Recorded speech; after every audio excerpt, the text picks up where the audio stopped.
साधनान्यत्र चत्वारि कथितानि मनीषिभिः येषु सत्स्वेव सन्निष्ठा यद्भावेन सिद्ध्यति। हमने 70 श्लोकों तक विचार किया था विवेक चूड़ामणि के। आज 18वें श्लोक का विचार करते हैं। आगे के श्लोकों में साधन चतुष्टय के विषय में कहा गया है। यहाँ पर भी उसी विषय को बताते हुए साधन चतुष्टय अनिवार्य है ब्रह्म की जिज्ञासा के लिए, यह कहा गया है। लोके यस्य तावत् कार्यत्वेनाभिमत समानाधिकरणात्यंत भावा प्रतियोगित्वं स्वसमानाधिकरणात्यंत भाव प्रतियोगी कार्यत्वाभिमत त्वं वा तस्य तत् कारणत्वं न संभवति। जो समान अधिकरण है, समान अधिकरण का मतलब है एक ही कारण है जिसका वह, जैसा सुवर्ण की बनी हुई अंगूठी और सुवर्ण के बने हुए सोने, ब्रह्म सभी वस्तु का, जगत के सभी पदार्थों का समान अधिकरण कोई है तो वह ब्रह्म है। परंतु समान अधिकरण के अभाव में कारण भी बदल जाते हैं। जैसे मृत्तिका में से घट तो निर्माण होता है, पर मृत्तिका में से पट यानी वस्त्र निर्माण नहीं होता। तो पट एवं घट वह दोनों समान अधिकरण नहीं है, यानी उसमें समान अधिकरण का अत्यंत अभाव है। यानी समानाधिकरण के अत्यंत अभाव में पट और घट इन दोनों के कारण एक समान नहीं हो सकते। पट यानी वस्त्र, घट यानी घड़ा। घड़ा जो बनता है वह मृत्तिका यानी मिट्टी में से बनता है, और पट जो बनता है वह तंतु में से बनता है। तो तंतु एकत्रित होकर तंतु कारण है पट के लिए और मृत्तिका कारण है घट के लिए। अब कार्य तो भिन्न है पर कारण भी भिन्न है। पर ऐसा सुवर्ण के आभूषण में नहीं है। चाहे अंगूठी हो, चाहे गले का हार हो, चाहे कंकन हो, इन तीनों के लिए अधिकरण एक ही है और वह है सुवर्ण। और यह जो ब्रह्म है वह सभी का एकमात्र अधिकरण है।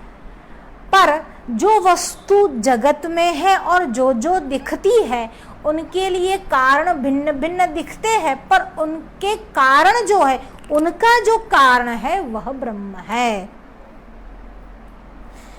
अब श्लोक पर आते हैं। साधनानि अत्र चत्वारि। साधन यहाँ पर 4, अत्र हियर देयर आर 4 प्रीरिक्विजिट्स कथितानि मनीषिभिः, मनीषिभियों के द्वारा, मुनियों के द्वारा, योगियों के द्वारा। और जो मनीषी है, जो मन को अच्छी तरह से जानते हैं, और जो मुनि है और जो ऋषि है, उन मनीषियों के द्वारा। अब मनीषी शब्द की जो व्याख्या देते हैं वो इस प्रकार कहते हैं कि श्रुत्यालंबन के अभाव में अधिकारी तथा उनके विषय का ज्ञान होना संभव नहीं। यानी जिसको श्रुति का अवलंबन है वही मनीषी है। ऐसे मनीषियों ने कहा है, येषु सत्स्वेव सन्निष्ठा यद भावे न सिद्ध्यति। येषु सत्स्वेव, उनके उपस्थिति में जब वो होते हैं, वो यानी वे चार कौन से? विवेक, विराग, संपत्ति और मुमुक्षुत्वम। ये 4 साधन के होने पर तो वो होती है, पर उससे विपरीत यद अभावे न सिद्ध्यति, पर उनके अभाव में यह सिद्ध नहीं होती। अगर कोई ये प्रश्न करे कि क्या ब्रह्म जिज्ञासा के लिए यज्ञ यागादि का होना आवश्यक है, कर्म का होना, यागादि का होना यह आवश्यक है, तो आचार्य श्री कहते हैं नहीं। कर्म जो है वह जिज्ञासा की प्राप्ति के लिए अथवा जिज्ञासा के लिए कर्म जो है वह कारण नहीं है। पर कारण क्या है? तो कहते हैं कारण यानी जो उसके प्रीरिक्विजिट है, साधन है, साध्य ब्रह्म की जिज्ञासा है, और जो साधन है वह यह चार है। कर्म उसके लिए साधन नहीं, क्योंकि यागादि के बहुत सारे यज्ञ यागादि कर लेने पर भी ब्रह्म की जिज्ञासा हो यह आवश्यक नहीं। कभी कभी बहुत यज्ञ यागादि करने पर इतनी जड़ता अधिक हो जाती है कि फिर जिज्ञासा के लिए कुछ बचता ही नहीं, फिर जिज्ञासा होती ही नहीं। कर्म नहीं करना है यह बात नहीं है, पर कर्म सीधे सीधे जिज्ञासा का कारण नहीं बनेगा। साधन तो यह चार ही है, उनके होने पर जिज्ञासा होती है और उनके अभाव में जिज्ञासा नहीं होती है। होने पर होती है यही, और अन्वय व्यतिरेक दोनों उनमें लागू पड़ता है कि होने पर होती है, नहीं होने पर नहीं होती है। इसी को समझाने के लिए टीकाकार कहते हैं लोके यस्य तावत, लोक में भी यह देखा गया है, यथा पट समानाधिकरण अत्यंत भाव प्रतियोगिनी मृत्तिका जो पट के लिए उसका समान अधिकरण है ही नहीं, उसका अत्यंत अभाव है। मृत्तिका होने पर पट निर्माण हो जाएगा यह संभव नहीं, कि तंतु होने पर घट निर्माण हो जाएगा यह संभव नहीं। मृत समानाधिकरण अत्यंत अभाव, समान अधिकरण यानी एक ही अधिकरण पर टिके हुए दो, जैसे ये मोबाइल और ये पेन और ये जो मार्कर है वह सब एक ही टेबल पर टिके हुए हैं, पर जिसका समान अधिकरण नहीं है वे कौन है? तो कहते हैं मृत्तिका में से घट बनता है, तंतु में से पट बनता है। तो मृत्तिका का जो घट यानी घट और पट दोनों के लिए एक कारण नहीं है, इसीलिए वो समान अधिकरण वाले नहीं है। यथा पट समान अधिकरण अत्यंत अभाव प्रतियोगिनी मृत समानाधिकरण अत्यंत भाव प्रतियोगी पटवती वा सा पट कारणत्वम नाश्नुते, इसलिए वह पट का कारण नहीं बन सकती। कारण होने के लिए समान अधिकरण होना आवश्यक है। अपितु एंड ऑल्सो, और फिर मृत सत्वे घट सत्वम, अगर मिट्टी है तो घड़ा भी हो सकता है, मतलब मिट्टी के होने पर घड़े का होना हो सकता है। मृग भावे घटा भाव, पर मृत्तिका के अभाव में घट का भी अभाव हो जाता है। इति अन्वय व्यतिरेक सहचार ग्रहवशात घट कारणत्वम भजते, इसी को कहते हैं अन्वय व्यतिरेक। उसके होने पर होना वह अन्वय रीति है, उसके नहीं होने पर नहीं होना वह व्यतिरेक, यानी दोनों के रूप से देखा जाए तो मृत्तिका एवं घट दोनों समान अधिकरण वाले हैं। एवं विवेकादि चतुष्टय सत्व एव सति ब्रह्मणि नितराम स्थिति प्रयोजक ब्रह्म जिज्ञासायाः संभवात्। इसी प्रकार से ये चार जो है विवेक, विराग, संपत्ति और मुमुक्षुत्वम, इनके होने पर तो जिज्ञासा हो सकती है, पर नहीं होने पर जिज्ञासा नहीं हो सकती, इसलिए ये दोनों समान अधिकरण वाले हैं। ये अन्वय व्यतिरेकी से सिद्ध हो गया। सन्निष्ठ पर पर्याय फल पर्यंत ब्रह्म जिज्ञासा कारणत्वावगति इत्युक्तम मनीषी भी कथितानि इति। और ये बात अपने मुंह से हम नहीं कह रहे हैं, मनीषियों ने भी यही कहा है, आर्ष उसमें प्रमाण है। और इसीलिए कहते हैं तत्र मनीषित्वम च श्रुति तात्पर्य ज्ञानवत्वम। और मनीषी कौन है? देखिए, अपनी मनमानी कहने पर कोई मनीषी नहीं हो जाता। आपके मन में कोई भी तुक्का आया और आपने कह दिया तो आप मनीषी नहीं हो। मनीषी कौन है?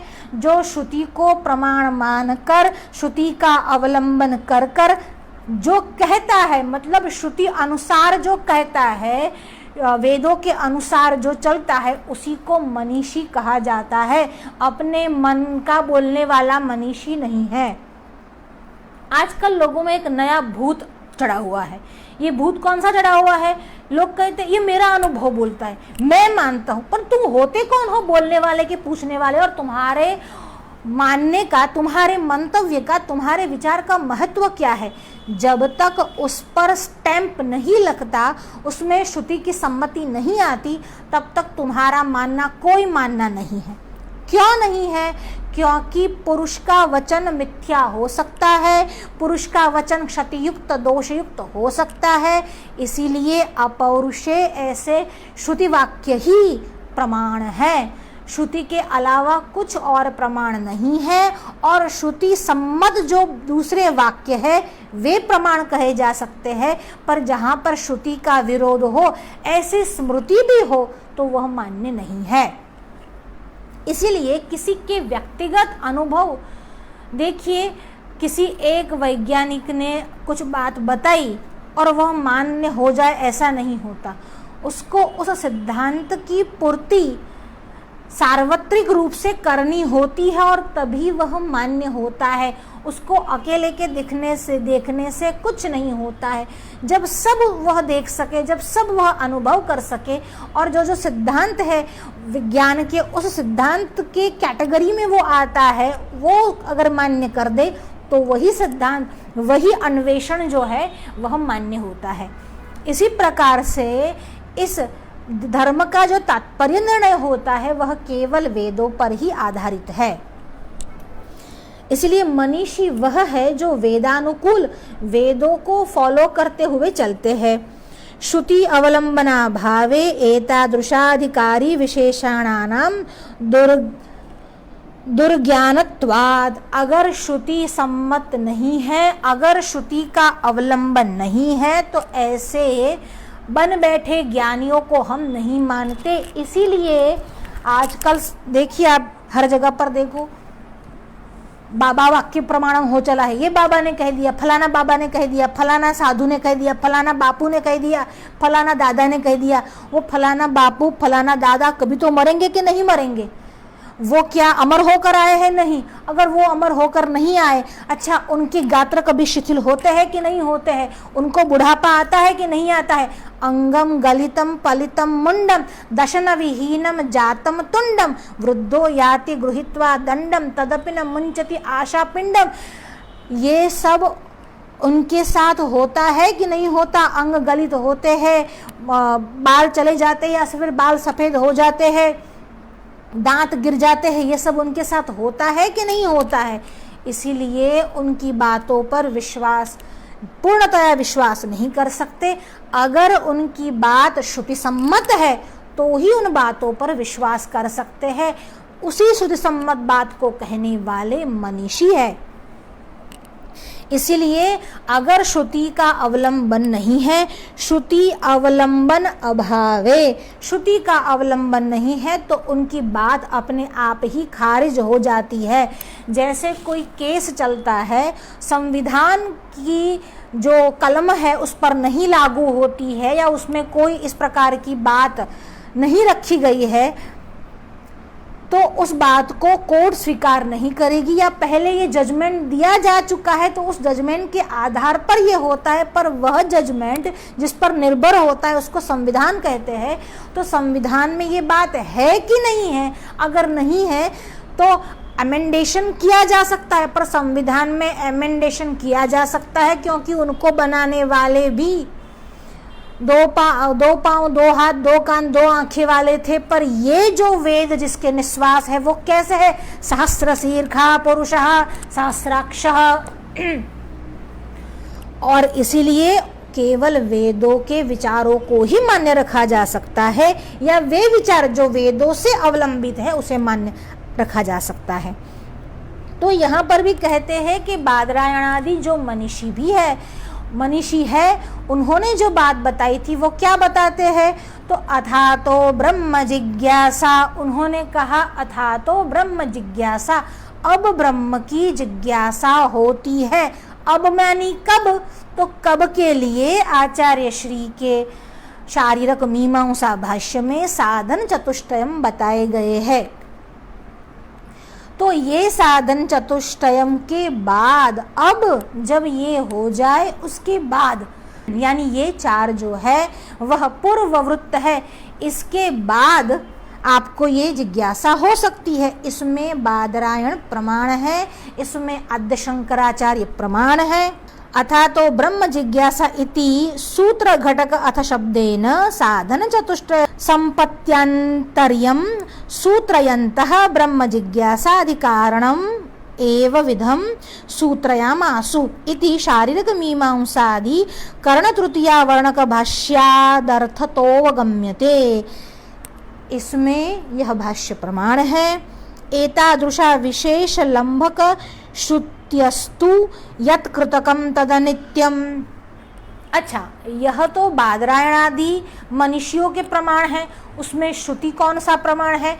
तो श्रुति के वाक्य को दर्शाते हुए कहा गया यत् कृतकम, जो किया जाता है, यानी जो भी यज्ञ यागादि, जो भी कर्म कांडादि किया जाते हैं, तद अनित्यम, वह सब अनित्य है। इति न्यायवती तद्यथे कर्मचितो लोक क्षीयते एवं एवामुत्र पुण्यचितो लोक क्षीयते। और कहा गया कि इस लोक में स्वामी की आज्ञा के अधीन रहने वाले सेवक सेवादि से जो भोग्य सामग्री प्राप्त होती है वह नष्ट हो जाती है। मतलब ये जो है वह किसी कर्म के अधीन होकर आपको स्वर्ग आदि की प्राप्ति हुई। अब जब वह कर्म नष्ट हो जाते हैं तब स्वर्ग आदि भी चले जाते हैं। 5 साल तक आप प्रधानमंत्री आवास में निवास कर, प्रधानमंत्री हाउस में निवास कर सकते हैं, रह सकते हैं, पर प्रधानमंत्री जब नहीं रहे तब तो वापस अपने पुराने घर में जाना पड़ता है। और इससे भी बड़ा कोई पद अगर है तो उसको भी पद खत्म होने पर, उसकी सेवा कार्य खत्म होने पर, अगर आप कहीं पर जॉब करते हो और 58 साल तक 60 साल तक आप जॉब करते हो तो तब तक उसके द्वारा जो जो आपको सुविधाएं मिलती है केवल वह समय तक रहती है, जीवन पर्यंत नहीं रहती। वैसे ही जो कर्मादि से आपका बनता है, प्रारब्ध आदि बनता है, या फिर स्वर्ग में जाने के लिए आपके पुण्य कर्म जो उदित होते हैं, तो वहां जाने के बाद पुण्य कर्म के नष्ट होने पर पुनः आगमन होता ही है, इस बात को दर्शाते हैं। और कहते हैं,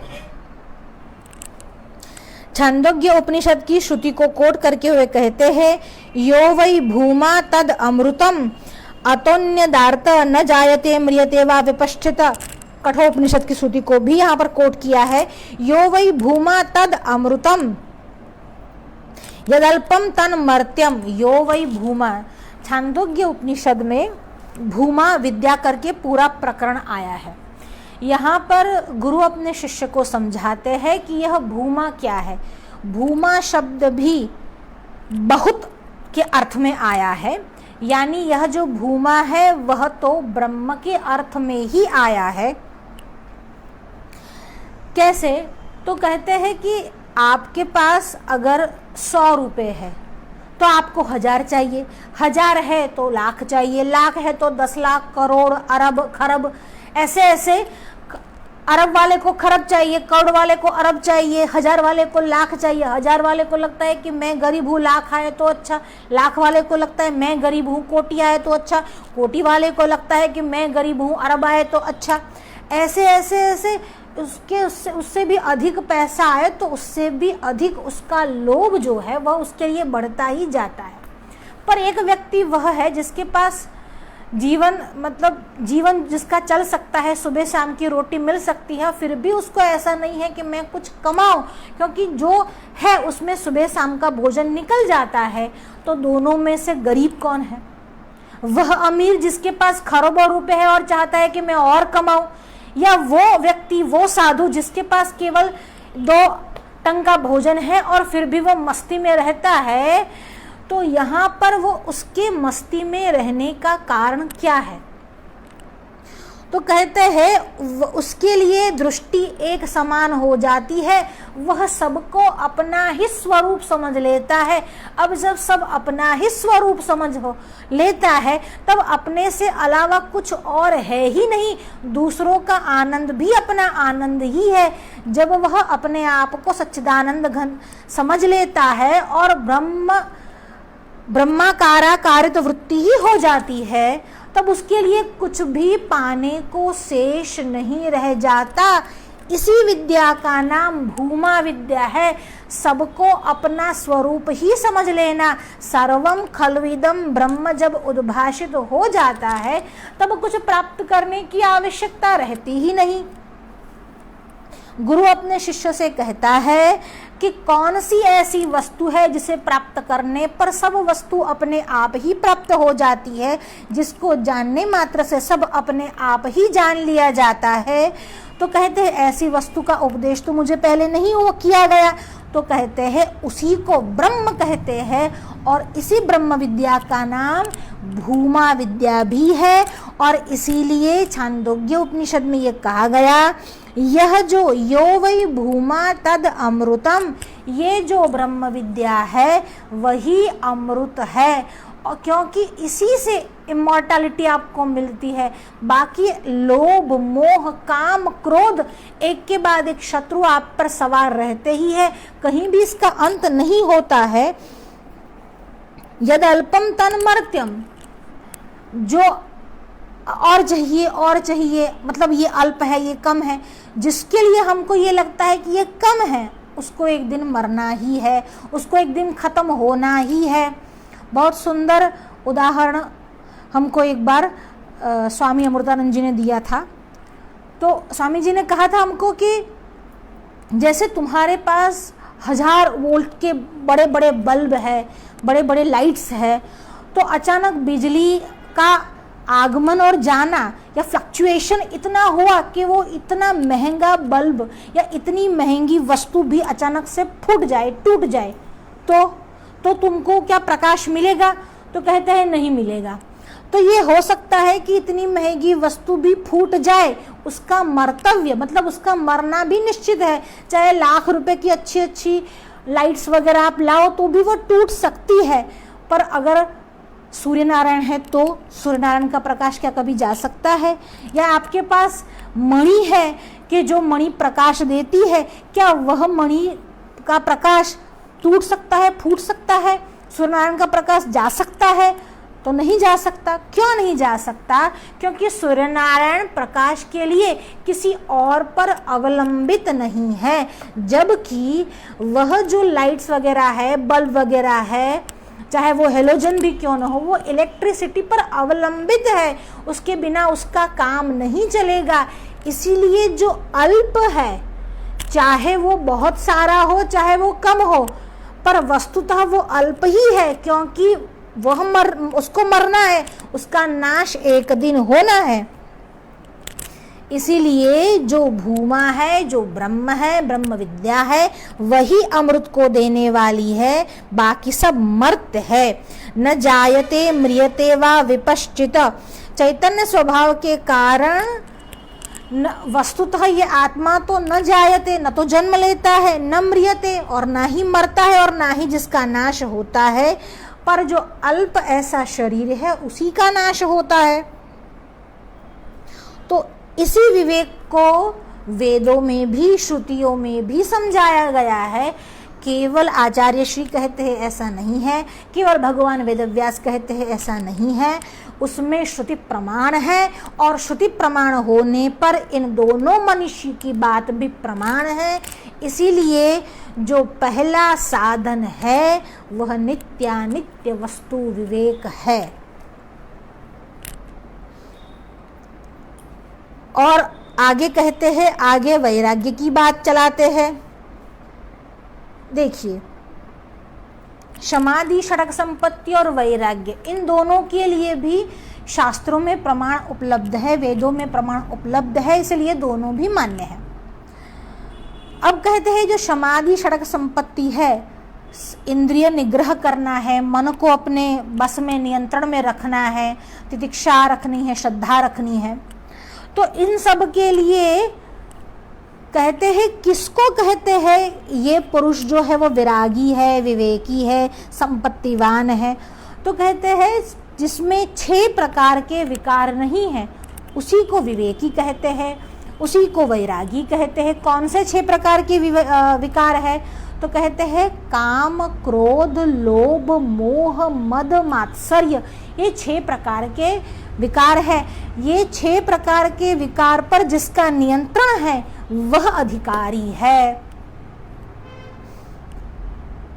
काम, देखिए अलग अपनी अपनी अलग, ये जो 6 शत्रु है अलग अलग रूप से मानवी के मन पर ये जो है आक्रमण करते हैं। और इसमें मोह का आक्रमण बड़ा ही होता है और वो बड़ा ही, जिसको बोलते हैं जटिल होता है, उससे बाहर निकलना बड़ा कठिन है। एक बार एक सेठ के वहाँ एक साधु आते थे। अब वो उसको गुरु मानता था और बार बार महीने में, 2 महीने में, बरस में 2-4 बार जब जब साधु वहाँ से निकलते तब सेठ के घर होके निकलते। सेठ भी बड़ा भक्ति भाव रखता था, बड़ी आवभगत करता था, स्वागत सत्कार में लगा रहता था। एक बार सेठ के जो बच्चे थे बड़े हो गए, उनका विवाह वगैरह हो गया, उनके वहाँ भी नाते पोते वगैरह सब हो गए। अब साधु सेठ के वहाँ आया और कहने लगा, देखो अब तुम्हारी जो गृहस्थी है वो एकदम से अच्छे से सेटल हो गई है, तुम्हारे बेटे भी बड़े हो गए हैं, अब तुम हमारे साथ चलो, अब तुम इस संसार को छोड़ो, इस संसार को त्यागो। तो सेठ कहने लगा, नहीं नहीं, अभी बच्चे सयाने नहीं हुए, अभी उनको व्यापार कैसे करना है वो नहीं आता। वो तो ठीक है महाराज जी, हम यहाँ पर है, नहीं तो ऐसे ही सब लुटा दे, इन लोगों की अकल में तो कुछ बैठता ही नहीं है, थोड़े दिन जरा इनको सेटल कर लूँ, जरा ये सयाने हो जाए, उसके बाद आपके साथ चलूँगा, मैं तो आपका ही भक्त हूँ, ये सारी संपत्ति तो आपकी ही है। बोलने के लिए तो सब यही बोलते हैं, सब आपका ही है, पर देते उसमें से कुछ भी नहीं। अब चले गए महात्मा, तो काफ़ी दिन हो गए महात्मा वहाँ नहीं गए, उसे और जाना नहीं हो तो सेठ जी के घर भी नहीं गए। साल भर बीत गया। अब वो सेठ जी के घर गए और पूछा तो पता चला कि थोड़े दिन पहले ही, थोड़े महीनों पहले ही सेठ जी जो है वो चल बसे हैं। अरे सेठ जी चल बसे, क्या हुआ? तो कहा ऐसा ऐसा हुआ, आप उस दिन आके गए थे, समझाया, और फिर दूसरे तीसरे दिन ही अचानक से अटैक आ गया और चल बसे। अब महात्मा जी वहीं बैठे और वहीं पर उन्होंने समाधि लगाई और अपनी समाधि में जाकर देखा तो उन्होंने देखा जो सेठ था वो उसी घर में, वहाँ जब जो गाय बंधी हुई थी उसी गाय में एक बछड़ा बनकर वो सेठ का पुनर्जन्म हुआ था। अब साधु को लगा, उस दिन बोला था हमारे साथ आया नहीं, अब जाते समय बछड़े के पास गया और कहने लगा चलो हमारे साथ। तो कहता है नहीं नहीं, देखो यहाँ इनके पास तो केवल एक ही बैल है, वो बूढ़ा हो गया है, अब मेरे बच्चे क्या करेंगे, कैसे खाएंगे, कैसे अन्न को पकाएंगे? मैं अगर यहाँ पर रहूँगा तो उनके काम आऊँगा, उनकी सेवा करूँगा, और एक बार जब उनका सब खान पान सब ठीक हो जाए उसके बाद मैं आपके साथ चलूँगा। नहीं गया। अब थोड़े वर्ष और बीत गए, ये बैल जो था, बछड़ा जो था वो भी बड़ा हो गया, बैल हो गया, बूढ़ा हो गया। एक दिन क्या हुआ, अचानक से खेत जोत रहा था, खेत जोतते जोतते अचानक ऐसा पटका और वहाँ पर एक बड़ी शिला थी, शिला पर उसका जो सर था वो पटका मतलब लग गया और वहीं पर उसके प्राण पखेरु निकल गए। अब थोड़े दिन बाद साधु महात्मा फिर उसी घर में आए और कहने लगे वो आपके वहाँ बछड़ा रखा था वो कहाँ गया? तो कहा अरे वो तो बहुत सालों पहले की बात है, बड़ा हो गया और वो अचानक से मर गया। अब साधु महात्मा ने फिर से आंखें बंद करके समाधि में जाकर देखा कि अब उसका क्या हुआ, उसका पुनर्जन्म कौन सा हुआ। तो जाकर देखा तो उनके घर के बाहर एक कुक्कुर खड़ा था, कुक्कुर यानी कुत्ता। अब उसको कुत्ते का जन्म मिला था, अब उस घर की चौकी कर रहा था। अब साधु महात्मा बाहर निकले और कहने लगे चलो हमारे साथ। पहले आदमी था, इंसान था, मनुष्य था, हमने कहा चलो, नहीं चला, बछड़ा बना, बछड़े बनने के बाद कहा चलो, नहीं चला, अब तो कुत्ता बना है, अब चल हमारे साथ। तो कहा नहीं नहीं, मैं तो यहीं पर रहूंगा और इनके घर की रखवाली करूंगा, धन अंदर रखा है, कहीं चोर वोर आ गए तो। और महात्मा ने सोचा इसका कुछ नहीं होने वाला, जिंदगी क्या बीत गई, जन्म भी चले गए, पर अब तक मोह नहीं गया। सेठ था, सेठ से बछड़ा हुआ, बछड़े से कुत्ता हुआ, पर अब भी घर के प्रति जो आसक्ति थी, जो मोह था, वो नहीं गया। ऐसे मोह वाले को अधिकार नहीं मिलता है। आपको मोह से ऊपर उठना पड़ेगा, तो ही आपको जिज्ञासा का अधिकार प्राप्त होगा। कई अवैदिक संप्रदायों का ये कहना है कि मनुष्य मरने के बाद मनुष्य ही बनता है। ऐसा कोई शास्त्र में लिखा हुआ नहीं है कि मनुष्य मरने के बाद मनुष्य ही बनता है। अगर ऐसा होता तो राजर्षि भरत अपना शरीर छूटने के बाद जब हिरण में उनका मोह हुआ, तब वह हिरण न होते, दूसरे जन्म में वो हिरण हुए, वो मनुष्य न बने। इसीलिए शास्त्र भी उसमें प्रमाण है कि मनुष्य मरने के बाद मनुष्य ही बने, ऐसी कोई आवश्यक नहीं है। वे बेतुके लोग ऐसी दलीलें करते हैं, ऐसे बकवास करते हैं कि 84 जो योनियां हैं उसके बाद मनुष्य योनि आती है, और मनुष्य योनि के बाद जो मनुष्य है वह केवल मनुष्य ही बनता है, पशु की योनि में जाना नहीं होता है। पर उसमें कोई भी शास्त्र प्रमाण नहीं है। और बाबा वाक्य हम वेदों को मानने वाले बाबा वाक्यों को प्रमाण नहीं मानते, चाहे उनके बाबा ने कुछ भी कहा हो। अब उनके बाबा तो कैसे थे? ऐसे बताते थे कि शिव अलग है और शंकर भी अलग है। शिव जो है वह निराकारी है और शंकर जो है वह आकारी है। अब वह अपने आप को ब्रह्मा बताते थे। अब उस ब्रह्मा जी की भी मौत हो गई, उस ब्रह्मा जी को भी जेल में जेलवास करना पड़ा। उस ब्रह्मा यानी जो अपने आप को ब्रह्मा बताते हैं, उस ब्रह्मा की बात कर रही हूं मैं। इन ब्रह्मा की बात नहीं कर रही जो सृष्टि के रचयिता है। और उनको जो ज्ञान होता है वह केवल कुमारी स्त्रियों में ही प्रदान करते हैं। तो इन बाबा वाक्यों को आप प्रमाण मत मानिए। उनकी मति जो है वह चली गई है, इसलिए अनर्गल प्रलाप कुछ भी किया करते हैं, पर उसमें कोई प्रमाण नहीं है। इसीलिए कहा गया कि जब आपके मन में विराग हो जाए तब तुरंत ही निकल जाना चाहिए, मोह से ऊपर उठ जाना चाहिए। इन षड विकारों को इन षड रिपुओं को, इन 6 शत्रुओं को जो जीत लेता है वही अधिकारी होता है। भगवान बहुत करुणावान है, इसीलिए अपने भक्तों पर इतनी करुणा करते हैं। देखिए, शिव पुराण में एक प्रसंग आया है। देवर्षि नारद कैलाश पर्वत पर तपस्या करने के लिए गए। तपस्या में रत थे और बहुत वर्षों तक तपस्या की। उनकी इस गाढ़ तपस्या को देखकर कामदेव वहां पर आया और उसने अपना बल आजमाना चाहा, पर कामदेव जो है वह निष्फल हो गया। नारद पर उसका जोर नहीं चला। अरे कैसे चलता? वहां पर पहले भी भगवान शंकर ने तपस्या की थी। भगवान शंकर जहां तपस्या करते हैं वहां काम का जोर कैसे चल सकता है? कामदेव निष्फल हुए और कामदेव निष्फल होने पर नारद जी को अभिमान हुआ।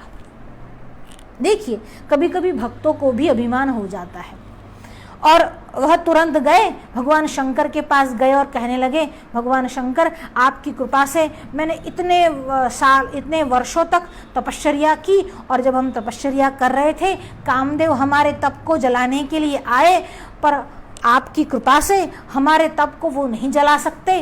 काम हम पर बेअसर हो गया, काम जो है वह निष्फल होकर चला गया।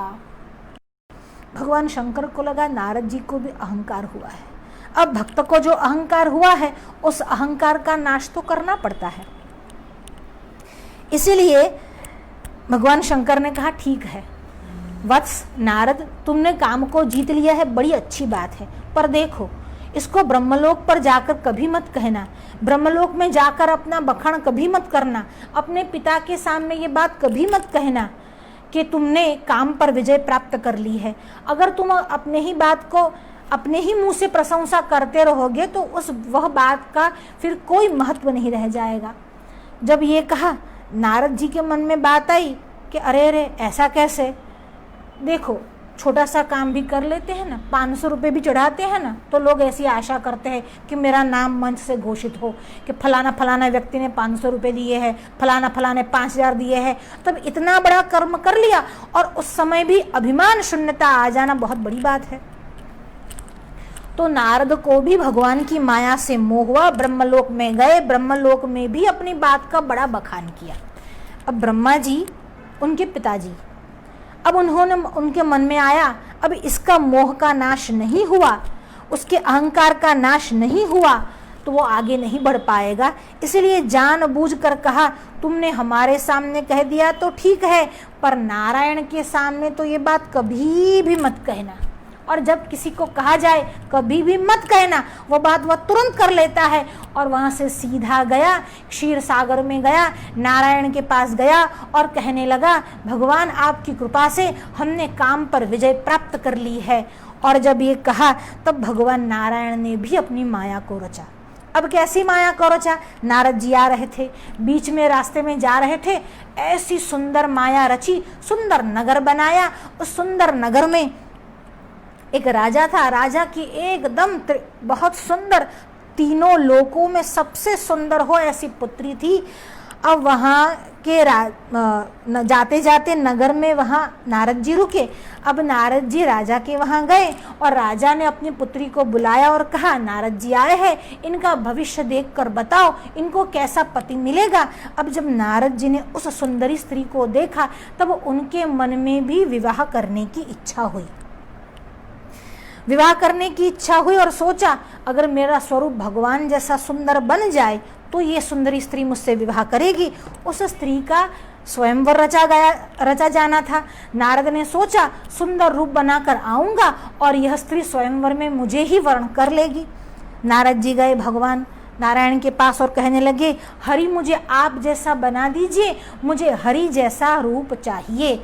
अब हरि शब्द के संस्कृत भाषा में दो अर्थ होते हैं, एक होते हैं हरि यानी भगवान नारायण विष्णु और दूसरा होता है हरि यानी कपि यानी वानर।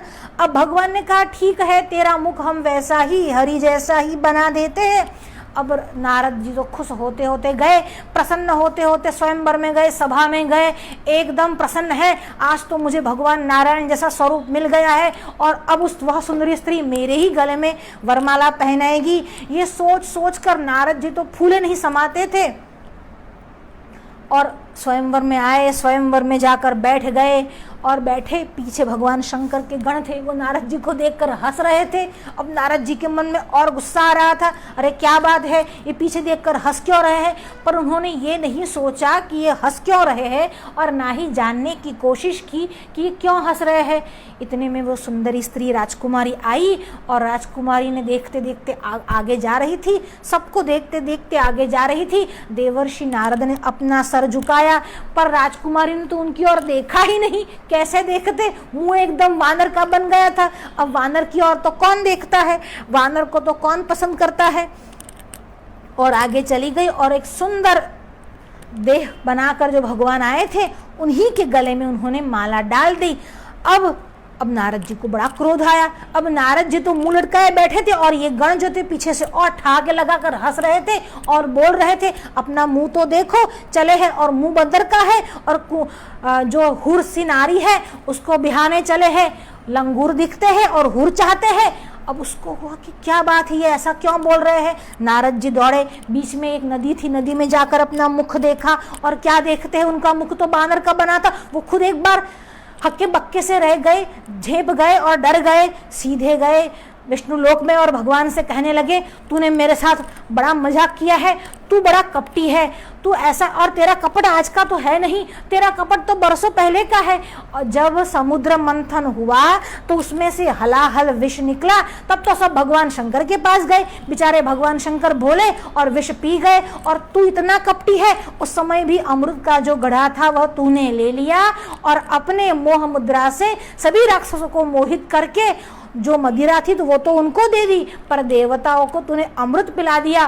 तेरा स्वभाव ही कपटी है, पर जा, तूने मेरा विरह उस राजकुमारी से करवाया है। मैं विवाह का इच्छुक था और तूने मेरा विरह करवाया, जा तू भी तेरा भी, तेरी प्रिया से, तेरी वल्लभा से, प्राण प्रिया से तेरा भी विरह होगा। और नारद जी ने भगवान विष्णु को शाप दिया और भगवान विष्णु ने अपने भक्त का शाप अपने सर पर चढ़ाया और भगवान रामावतार लेकर आए। और जब रामावतार लेकर आए तब सीता जी का विरह हुआ। और जब सीता जी के विरह में भगवान राम हर जगह पर ढूंढ रहे हैं सीता जी को और कह रहे हैं, हे खग हे मृग मधुकर श्रेणी तुम देखी सीता मृग नयनी। और भगवान कैसे व्याकुल होकर सबको पूछ रहे हैं। देखिए, व्याकुल होना भी भगवान की लीला है। और भगवान कह रहे हैं, हे मृग, हे खग, हे मधुकर श्रेणी तुमने सीता को देखा है। और भगवान सीता जी को ढूंढते ढूंढते जब थक कर आए, एक जलाशय के किनारे आए, स्नान वगैरह किया और वहां वृक्ष की ओट में भगवान लक्ष्मण के साथ बैठे हैं। उस समय भगवान की दशा को देखकर नारद जी को बड़ा दुख हुआ। अरे अरे, मुझसे गलती हो गई, मुझसे बहुत बड़ा पाप हो गया, मैंने भगवान को, अपने इष्ट देव को शाप दे दिया। अरे मैं कैसा पापी हूँ। भगवान के पास आया और नारद जी की आंखें भीग गई थी। भगवान के चरण कमल पकड़ लिए और कहने लगे, भगवान मुझे क्षमा कर दो, मुझसे बड़ी गलती हो गई, मैंने आपको शाप दे दिया। भगवान ने कहा, भक्त की हर बात को मैं हृदय से लगाता हूँ, तुम्हारे शाप को भी मैंने सर माथे पर लिया। और जब भगवान ने ये कहा, नारद जी बड़े प्रसन्न हुए और नारद जी ने कहा, भगवान अगर आप मुझसे बिल्कुल भी नाराज नहीं हैं तो आप मुझे एक वरदान दीजिए। कहा, कौन सा वरदान चाहिए, क्या तुम्हें अभी भी मुझ पर विश्वास नहीं है? तो कहा, ऐसा वरदान दीजिए कि आपके बहुत सारे नाम हैं पर ये जो राम नाम है वो सबसे ज़्यादा प्रसिद्ध हो और कोई एक बार राम नाम बोले फिर उसके जीवन में दूसरी बार बोलने की भी आवश्यकता ना पड़े, ऐसा बल, ऐसा सामर्थ्य राम नाम का हो, ऐसा मुझे वरदान दीजिए। सहस्र नाम तत्तुल्यम राम नाम वरानने। 1000 नाम में सबसे श्रेष्ठ अगर कोई नाम है तो वह राम नाम है। भगवान ने कहा, तथास्तु। अब जब भगवान और नारद जी के बीच संवाद हो रहा था, भगवान उसको संत के लक्षण बता रहे थे। अब नारद जी ने कहा, भगवान प्रभु आपने मुझे सारी बात बताई पर मेरे मन में अभी भी एक संदेह है। उस समय मैं विवाह करना चाहता था, आपने मेरा विवाह क्यों नहीं होने दिया, मुझे उस विवाह से विमुख क्यों कर दिया, आपने मुझे हरि मांगने पर वानर का मुख क्यों दिया? तब प्रभु ने कहा, तुमने हरि कहा, हरि का एक अर्थ वानर भी होता है, इसीलिए हमने हरि मुख ही तुमको प्रदान किया।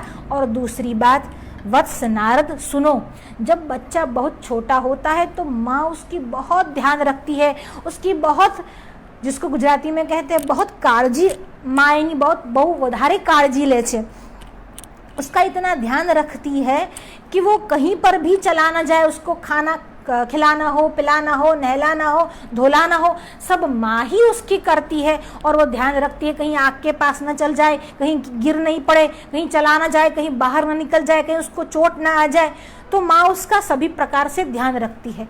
पर वही बच्चा जब बड़ा हो जाता है, ऐसा नहीं होता कि माँ को उसके प्रति प्रेम नहीं होता, पर जब वह बड़ा हो जाता है तब उसके प्रति प्रेम होते हुए भी उसको अपना ध्यान खुद रखना पड़ता है। मतलब माँ उसको अपना ध्यान रखने के लिए यही बात उस पर छोड़ देती है कि वो अपना ध्यान वह खुद रख लेगा।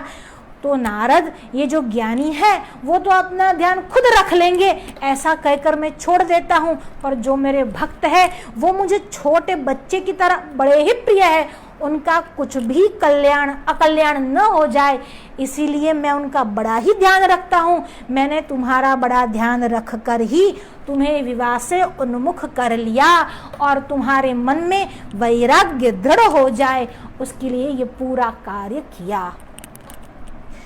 तो एक है अधिकारी प्राप्त करना और एक है भगवत कृपा से अधिकारी बन जाना। दोनों अधिकारी है और दोनों को यह जो है ब्रह्म की जिज्ञासा हो सकती है, इसीलिए इन सारी बातों से ऊपर उठ जाना चाहिए। काम, क्रोध, मोह, लोभ, मद, मात्सर्य। देखिए, लोभ भी बड़ी बुरी बला है। आपने सुना होगा, एक कुत्ता था, कुत्ते ने कहीं से रोटी पा ली और रोटी को मुंह में दबाए वो कहीं जा रहा था। बीच में एक छोटा सा तालाब आया, कुत्ते को प्यास लगी और कुत्ता उस तालाब में पानी पीने के लिए गया। और कुत्ता क्या देखता है, उसने देखा अंदर एक और रोटी है, अपना ही प्रतिबिंब देख रहा था और सोचने लगा अंदर एक और कुत्ता है, एक और रोटी है। और उस रोटी को लेने के लिए जैसे ही मुंह खोला, जो मुंह में रोटी थी वह भी तालाब में गिर गई। तो इसको कहते हैं लोभ। लोभ भी बड़ी बुरी बला है, मोह भी बड़ी बुरी बला है। काम अगर आपके सर पर चढ़ जाता है तो फिर आपको कुछ भी ध्यान नहीं रहता। वाली का वध जो किया भगवान ने, इसी हेतु किया। अनुज बधू भगिनी सुत नारी, सुनु सठ कन्या समय चारी। यहाँ पर वाली ने भी सुग्रीव की पत्नी को बलात् हर लिया था। और इसीलिए जब वाली भगवान से पूछता है कि अगर आपको अपनी पत्नी को ही वापस लाना था और आपने सुग्रीव के साथ संग मित्रता कर ली, तो आप मेरे संग भी मित्रता कर लेते। सुग्रीव तो वैसे भी डरपोक है, कायर है, आप मेरे संग मित्रता करते तो मैं रावण को अकेला ही जाकर हरा देता और सीता को वापस ले आता। आपसे तो मेरा कोई बैर था ही नहीं, तो सुग्रीव आपको प्यारा लगा और मैं बैरी लगा, ऐसा क्यों? और भगवान ने उनको कहा, सठ तुम सुनो, अनुज बधू भगिनी सुत नारी, सुनु सठ कन्या समय चारी। इन 4 लोगों को अपनी ही कन्या के समान देखना चाहिए। अनुज बधू यानी अपने छोटे भाई की पत्नी, भगिनी बहन, सुत नारी, सुत यानी अपनी पुत्र की पत्नी यानी पुत्र वधू। इन सबको सुनु सठ कन्या, सबको कन्या की भांति ही देखना चाहिए। और अगर इसको कोई पाप दृष्टि से देखता है तो कछु पाप न होई उनके बद, उनको मारने में कोई पाप नहीं लगता। इसीलिए वाली मैंने तुम्हारा वध किया, काम के बस वाली का वध हुआ। तो इन सब बातों से ऊपर उठने का नाम है काम। ये जो 6 रिपु है उनको जीत कर ही व्यक्ति अधिकारी बन सकता है और उसी को वैराग्य आ सकता है जो इस पर जीत हासिल कर ले।